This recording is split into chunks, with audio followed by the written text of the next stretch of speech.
9 साल में मोदी जी और इनके कारिंदों ने जो जहर भरा है एक जनरेशन में नहीं बढ़ेगा। मुसलमानों के खिलाफ इतना जहर भर दिया गया है। कुछ जहर आरएसएस ने भरा है, कुछ जहर सोशल मीडिया ने भरा है। आप ये भी शक कर रहे हैं कि शायद कहीं मुसलमान तो नहीं। ये इस्लामोफोबिया कैसे आ रहा है, हर रोज आ रहा है। कॉन्स्टिट्यूशन में माइनॉरिटीज का जिक्र होता है, कॉन्स्टिट्यूशन में माइनॉरिटीज के राइट्स का जिक्र होता है, तो उसके लिए कुछ हिस्सा तो अम्बेडकर जी को जाना चाहिए। वो चेयरमैन थे कमेटी के, मगर पार्लियामेंट में और पार्लियामेंट पार्टीशन के दिनों में हुई थी। हिंदुस्तान की कॉन्स्टिट्यूशन में 2 चीज़ें मुकर्रर थी। एक था साइंटिफिक कॉन्स्टिट्यूशन, सिर्फ छुआछूत से दूरी नहीं, जादू से, भेद क्या कहते हैं वो, भूत प्रेतों से, उन चीज़ों से अलग किसी तरह बात नहीं थी, मगर अपनी सोच को, और जो बुद्धा बोल गए थे, अपनी समझ को, समझ बूझ को कैसे आगे लाना है इस हिंदुस्तान में, उसका उन्होंने जिक्र किया था। और तीसरी बात जो आज की रात को ना हिंदू याद रखता है ना मुसलमान, वो थी भाईचारे की। कॉन्स्टिट्यूशन में सबसे बड़ी बात है भाईचारे की, फ्रेटर्निटी। उन्होंने बड़े शौक से कहा था, बड़े जोर से कहा था, बड़े फख्र से कहा था और बड़ी अच्छी तरह कहा था। हम इस हिंदुस्तान की औलाद है, ये हिंदुस्तान हमारा है, मेरा है, मगर आपका भी है। आपके साथ मिलकर ही मैं फ्रेटर्निटी में आता हूँ। तो आज का जो मेरे पास 8 मिनट हैं, उसमें 2 चीज़ों का जिक्र करना मांगता हूँ और आपको कुछ सोचने के लिए देना मांगता हूँ। आज किसी भी ईसाई को, और ख़ासकर मेरे जैसे ईसाई को जो दक्षिण भारत से आता है, पूछे कि तुम्हारा मुसलमानों के बारे में क्या राय है, और अगर वो ईमानदार ईसाई है और आपके मुंह पर झूठ नहीं बोलना मांगता है, तो वो आपको बताएगा। और जब वो आपको बताएगा तो आपका गुस्सा इतना जोर का होगा कि या तो आप उसका थप्पड़ मारेंगे या उसके ऊपर सर्द पड़ देगा। आप मेरी बात को कुछ समझ रहे होंगे। आज की तारीख में चाहे केरल का मुसलमान हो, हिंदू हो, ईसाई हो, या दिल्ली का, या बॉम्बे का, या गोवा का, या मैंगलोर का, या मणिपुर का, उसके मन में मुसलमानों के खिलाफ इतना जहर भर दिया गया है। रात दिन कुछ जहर पुलपिट से पादरियों ने भरा है, कुछ जहर आरएसएस ने भरा है, कुछ जहर सोशल मीडिया ने भरा है। वैसे अगर आप सोशल मीडिया में जाए और विकिपीडिया में जाए और मेरे नाम पर जाए, जॉन दयाल टाइप करें, तो कई बार आपको मिलेगा जॉन दयाल हिंदुओं का शत्रु नंबर 1, इसकी 2 बीवियां और 5 बच्चे हैं। असल में मेरी 1 बीवी और 2 बच्चे हैं।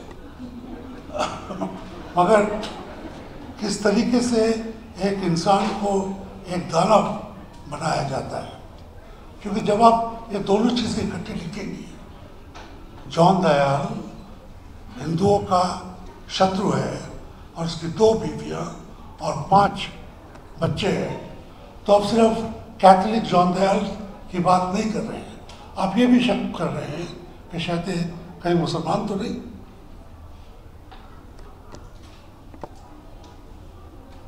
ये इस्लामोफोबिया कैसे आ रहा है, हर रोज आ रहा है, इसको कैसे रोकना है। अगर इस्लामोफोबिया नहीं रुका तो ये सब शब्द रह जाएंगे, कुछ होगा नहीं। आज भी दक्षिण भारत में कहा जाता है, फिल्म आई है केरल की कहानी। केरल की कहानी में है कि 33,000 ईसाई लड़कियों को गल्फ में ले जाया गया और आईएसआई में उन्होंने ज्वाइन कर दिया। जबकि अगर आप पूछें पुलिस से, अगर आप आरटीआई लगाएं कि केरला की कितनी लड़कियां पिछले 12 साल में या 20 साल में गई, गायब हुई, उसमें से कितनी आईएसआई में गई, तो आपको पता लगेगा कि 33,000 नहीं, 3 लड़कियां, 1, 2, 3 लड़कियां गई और आईएसआई में वाकई ज्वाइन किया। और अगर आप ज़्यादा और आरटीआई लगाएंगे तो शायद 3 से ज़्यादा लड़कियां आपको आरएसएस में ज्वाइन कर रही होंगी, 3 से ज़्यादा लड़कियों ने खुदकशी कर ली होगी क्योंकि उनकी शादी नहीं हो पा रही है, दहेज इतना ऊंचा पड़ गया है, और 3 से ज़्यादा लड़कियों ने कुछ और कर लिया होगा। मगर 3 लड़कियों के किस्से के ऊपर इतना हवा बनाया गया है, उस हवे की तारीफ चर्च में हो रही है, अखबारों में हो रही है, सरकारें टैक्स फ्री कर रही है। सरकार की मदद, प्रोफेसर्स की मदद, दानिशमंद लोगों की मदद किस तरीके से इस्लाम के खिलाफ, मुसलमानों के खिलाफ, खासकर जवान मुसलमान जो बड़े हैंडसम हैं उनके खिलाफ किस तरीके से एक साजिश हो रही है, इसको आपको समझना है। क्योंकि ये इस्लामोफोबिया बहुत बड़ी चीज है।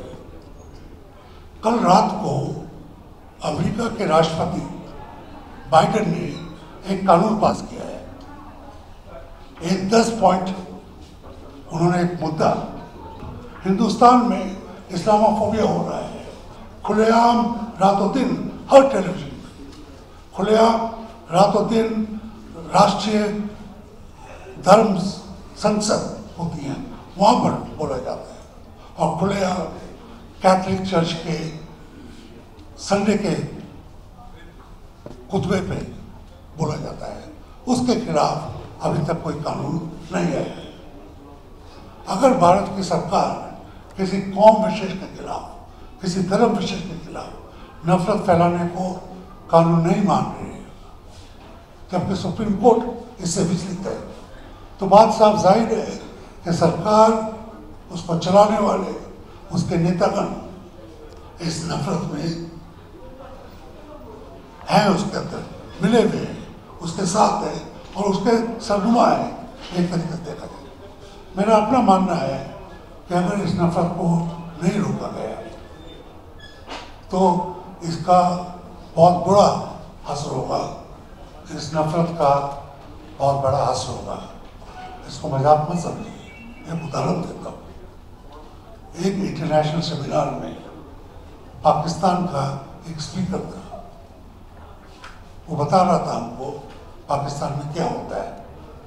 पाकिस्तान में जैसा आज की तारीख में हिंदुस्तान में मुगलों का किताबों से हटा दिया गया है, पाकिस्तान में आज से 30 साल पहले हिंदुओं के कुछ हिस्से, बुद्धों के कुछ हिस्से किताबों से हटा दिए गए थे।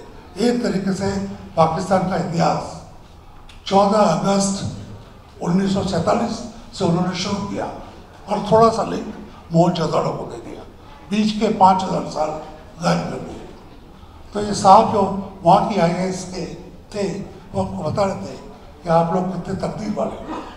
हमारे यहाँ जो पुलिस वाला, जो सैनिक अफसर, जो पाकिस्तान सिविल सर्विस का ऑफिसर होता है, जो यहाँ का पत्रकार होता है, वो इतिहास पढ़ रहा है जिसमें उसको हिंदू शत्रु दिख रहा है, हिंदुस्तान शत्रु दिख रहा है।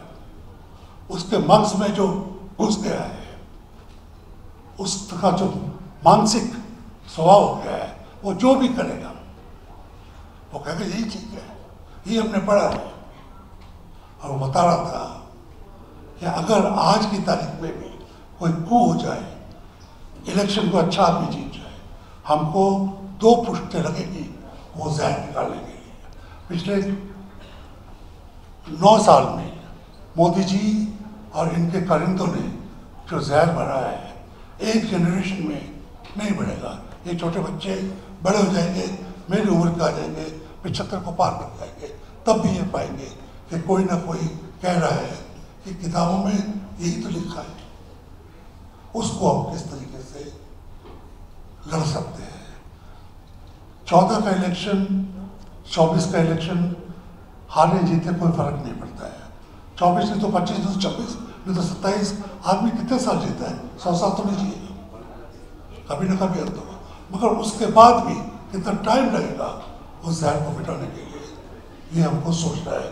और इसी वास्ते उस जहर के खिलाफ जो लड़ाई है हमको रोज लड़नी है, हर मुद्दे पे लड़नी है, हर चीज पे लड़नी है।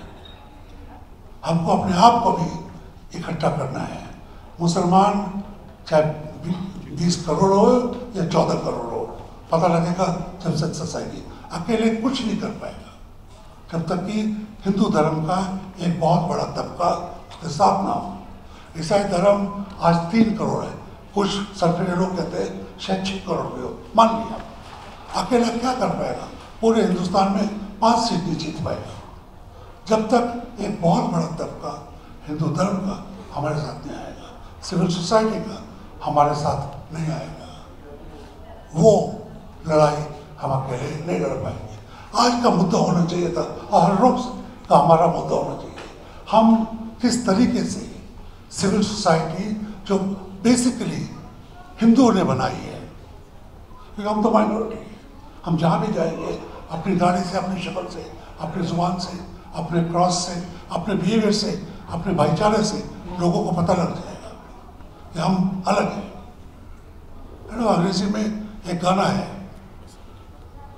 By our love you will know that we are Christians। हमारे प्यार से आप समझ पाओगे कि हम ईसाई हैं, हमारी गालियों से नहीं। उस तरीके से, और मैं 2 मिनट में खत्म कर रहा हूँ, किस तरीके से हम सिविल सोसाइटी को पुख्ता कर सकते हैं, मजबूत कर सकते हैं, उसके साथ चल सकते हैं, उसके अपने साथ लेके लड़ सकते हैं। जब तक ये नहीं हो पाएगा मुश्किल है।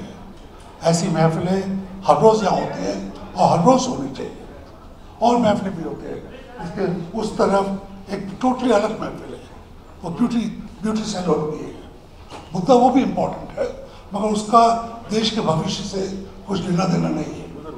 हमारे इससे देश के भविष्य का लेना देना है। मेरी आप लोगों से, घर से और अपनी कौम से भी, जो यहाँ पे ईसाई बैठे हुए हैं, इस्लामोफोबिया को आप हटाइए, अपने घर में रहिए, बाहर रहिए। उसको हराने के बाद आप पाएंगे कि बहुत बड़ा तबका आपके साथ है, और अगर वो बड़ा तबका आपके साथ है और आप उनके साथ हैं, तो जो कर्नाटक में हुआ, जो बाकी प्रांतों में होता आ रहा है पिछले कुछ सालों से, वो देश में भी होगा, इसका मेरे को यकीन है।